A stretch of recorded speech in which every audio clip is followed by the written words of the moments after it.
అరే ఏ కాలం ఆయే బస్ స్టాండ్కి వచ్చి 2 గంటలైనా ఒక్క బస్సు రాదు. నిలబడి ఆష్టకొస్తున్నది. టైర్ పంచర్ అంటారు, బ్రేక్ డౌన్ అంటారు, డ్రైవర్ తినటానికి పోయిందంటారు. 100 రూపాయలు ఎక్కువైతే మాయే క్యాబ్ కన్నా పోతా. ఏంది సారు, రైలు 2 గంటలు ఆల్చమన్నారు, ఇప్పటికి 4 గంటలు దాటిపాయే. ఇంకెప్పుడు వస్తుంది? అసలు వస్తుందా రాదా? బస్ స్టాండ్లు రైల్ స్టేషన్లల్లో అప్పుడప్పుడు గిట్లనే అవుతుంటది. గీడ సుత గదే పరిస్థితి.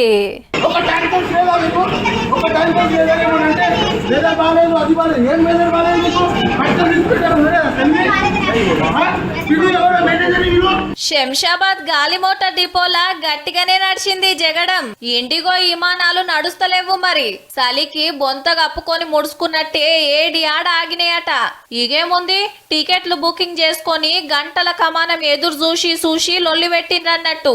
నిన్నటికెళ్ళి 100కు మీదనే విమానాలు క్యాన్సిల్ అయినాయట. మరి 10 o'clock 8 o'clock చెప్పినారు. ఎక్కడికి వెళ్తున్నారు? చెన్నై. SMS చూసుకోండి, మీకు మేము అలర్ట్ ఇస్తున్నాం కదా అంటున్నారు. ఇప్పుడు మెసేజ్ వచ్చింది 10 o'clock ఫ్లైట్ కి, ఇప్పుడు 4:15కి మాకు మెసేజ్ వచ్చింది.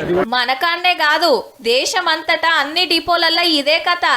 ఏం తక్కువ 1200 విమానాలు ఆపేసిండ్రట. నడిపేటోళ్లు సరిపోను లేక పైలట్లకు ఎక్కువ రెస్ట్ ఇయ్యాలనే కొత్త రూల్ తెచ్చినందుకు ఇండిగో కంపెనీల కాడ ఎక్కువ మంది లేరట. మళ్ళా కొన్నిటికి ఏవో తక్లీఫ్లు వస్తేది ఇస్తలేరు. వాతావరణం బాలేదు, పిట్టెలు అడ్డం వస్తున్నాయని పిట్టె కథలు చెప్తానని ప్యాసింజర్లు మస్తు గరం అవుతుండ్రు.